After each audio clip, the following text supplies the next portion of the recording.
ಕೇರಳದಲ್ಲಿ ವರುಣಾರ್ಭಟ ತತ್ತರಿಸಿದ ದೇವರನಾಡು ರಣಬಳಿಕೆ. ಕೇರಳದಲ್ಲಿ ಆದಂತಹ ಅನಾಹುತ ಒಂದೆರಡು 4 ಗಂಟೆಗಳಲ್ಲಿ 4 ಮಂದಿ ಬಲಿಯಾಗಿದ್ದಾರೆ.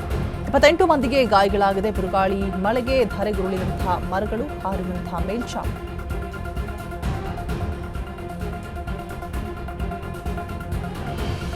ಇಪ್ಪತ್ನಾಲ್ಕು ಗಂಟೆಗಳಲ್ಲಿ 4 ಮಂದಿ ಬಲಿಯಾಗಿದ್ದಾರೆ. 28 ಮಂದಿಗೆ ಗಾಯಗಳಾಗಿದೆ. ಬಿರುಗಾಳಿ ಮಳೆಗೆ ಧರೆಗುರುಳಿದೆ ಮರಗಳು, ಹಾರಿದೆ ಮೇಲ್ಛಾವಣಿಗಳು. ಜಲಾವೃತಗೊಂಡಿರುವಂತಹ ತಗ್ಗು ಪ್ರದೇಶ, ಅಪಾರ ಬೆಳೆ ಹಾನಿ ಕೂಡ ಆಗಿದೆ.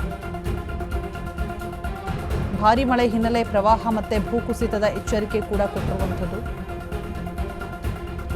5 ಜಿಲ್ಲೆಗಳಿಗೆ ರೆಡ್ ಅಲರ್ಟ್ ಘೋಷಿಸಿದಂತಹ ಐಎಂಡಿ.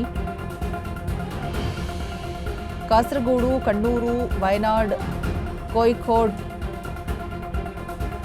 ಮತ್ತು ಮಲಪ್ಪುರಂ ಜಿಲ್ಲೆಗಳಲ್ಲಿ ರೆಡ್ ಅಲರ್ಟ್ ಅನ್ನು ಘೋಷಣೆ ಮಾಡಲಾಗಿದೆ. ರೆಡ್ ಅಲರ್ಟ್ ಹಿನ್ನೆಲೆ ಶಾಲಾ ಕಾಲೇಜುಗಳಿಗೆ ರಜೆ ಘೋಷಣೆ ಮಾಡಿರುವಂಥದ್ದು. ನದಿ ಪಾತ್ರದಲ್ಲಿರುವಂತಹವರಿಗೆ ಸುರಕ್ಷಿತ ಸ್ಥಳಕ್ಕೆ ತೆರಳುವಂತೆ ಸೂಚನೆ ಕೂಡ ಕೊಡಲಾಗಿದೆ. ಕೇರಳದಲ್ಲಿ ವರುಣಾರ್ಭಟ ತತ್ತರಿಸಿರುವಂತಹ ದೇವರನಾಡು.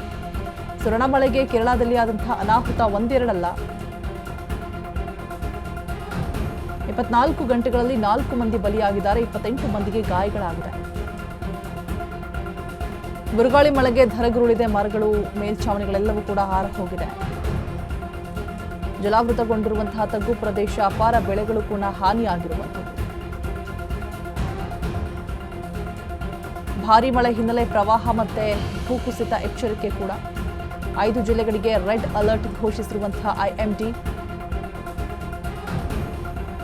ಕಾಸರಗೋಡು, ಕಣ್ಣೂರು, ವಯನಾಡ್, ಕೋಯಿಕೋಡ್ ಎಲ್ಲ ಕಡೆ ಕೂಡ ರೆಡ್ ಅಲರ್ಟ್ ಘೋಷಣೆ ಮಾಡಲಾಗಿದೆ ಮತ್ತು ಮಲಪ್ಪುರಂ ಜಿಲ್ಲೆಗಳಲ್ಲಿ ರೆಡ್ ಅಲರ್ಟ್ ಅನ್ನು ಘೋಷಣೆ ಮಾಡಲಾಗಿದೆ. ರೆಡ್ ಅಲರ್ಟ್ ಹಿನ್ನೆಲೆ ಶಾಲಾ ಕಾಲೇಜುಗಳಿಗೆ ರಜೆ ಘೋಷಣೆ ಮಾಡಿರುವಂಥದ್ದು. ನದಿ ಪಾತ್ರದಲ್ಲಿರುವವರಿಗೆ ಸುರಕ್ಷಿತ ಸ್ಥಳಕ್ಕೆ ತೆರಳುವಂತೆ ಸೂಚನೆ ಕೂಡ ಕೊಟ್ಟಿದ್ದಾರೆ.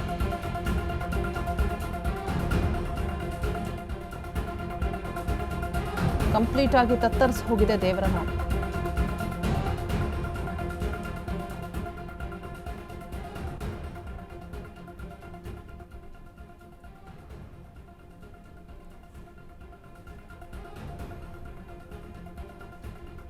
ನೋಡ್ತಾ ಇರಬಹುದು, 24 ಗಂಟೆಗಳಲ್ಲಿ 4 ಮಂದಿ ಬಲಿಯಾಗಿದ್ದಾರೆ. 28 ಮಂದಿಗೆ ಗಾಯಗಳಾಗಿದೆ.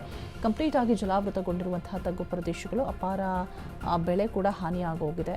24 ಗಂಟೆಗಳಲ್ಲಿ 4 ಮಂದಿ ಬಲಿ ಕೂಡ ಆಗಿದ್ದಾರೆ. 28 ಮಂದಿಗೆ ಗಾಯಗಳಾಗಿದೆ. ಬಿರುಗಾಳಿ ಮಳೆಗೆ ಧರೆಗುರುಳಿರುವಂತಹ ಮರಗಳು, ಮೇಲ್ಛಾವಣಿಗಳು ಕೂಡ ಹಾರಿ ಹೋಗಿದೆ. 5 ಜಿಲ್ಲೆಗಳಿಗೆ ರೆಡ್ ಅಲರ್ಟ್ ಕೂಡ ಕೊಟ್ಟಿರುವಂಥದ್ದು.